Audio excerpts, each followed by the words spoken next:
Ölkəmizə hər il minlərlə əcnəbi vətəndaş səfərə gəlir. Turizm, iş və ya təhsil məqsədi ilə gələnlər üçün burada qalma müddəti və qaydalar olduqca vacibdir. Bəs bu qaydalar hamı üçün eynidirmi?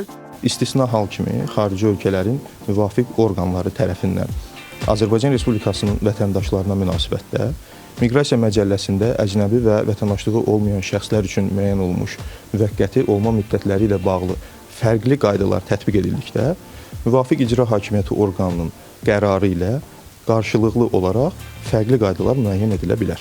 Azərbaycan Respublikasında əcnəbilərin və vətəndaşlığı olmayan şəxslərin qalma müddəti əsasən viza və miqrasiya qanunları ilə tənzimlənir. Bundan əlavə, ölkədə uzun müddətli qalmaq istəyən şəxslər müvəqqəti yaşayış icazəsi almalıdırlar.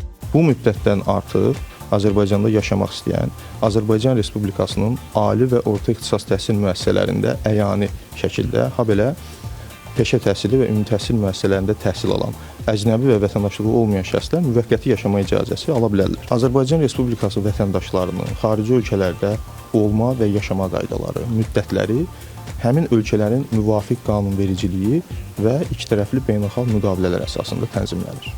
Turist vizası ilə gələn bir şəxs 30-90 gün aralığında qala bilər, lakin bu müddət bitdikdən sonra yenidən müraciət etməli və ya ölkəni tərk etməlidir. İş və ya təhsil məqsədi ilə gələn şəxslər üçün isə daha uzun müddətli və spesifik icazələr tələb olunur. Fərq daha çox bizim qanunvericilikdə ölkə ərazisində viza əsasında olma və ya vizasız deməli ölkə vətəndaşı olaraq ölkə ərazisində yaşaması ilə bağlı ola bilər. Yəni fərq yalnız bununla tənzimlənir.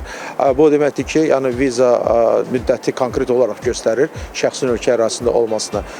Vizasız deməli gediş-gəliş ölkələrin vətəndaşı olduğu təqdirdə təbii ki, bu 90 gün ərzində ölkə ərazisində qalma imkanı yaratmış olur.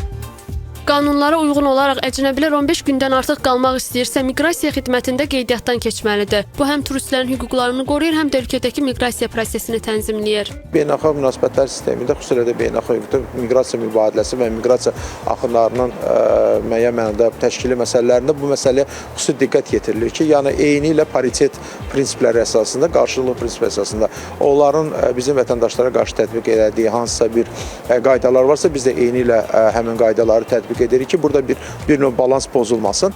Beləliklə, əcnəbilərin və vətəndaşlığı olmayan şəxslərin Azərbaycanda qalma müddəti bir sıra faktorlardan asılıdır. Onların hansı ölkədən gəldiyi, Azərbaycana səfər məqsədləri və qanunvericilik tələblərinə uyğunluq. Miqrasiya qaydalarına düzgün şəkildə əməl edilməsi həm əcnəbilərin, həm də ölkənin maraqları baxımından vacibdir.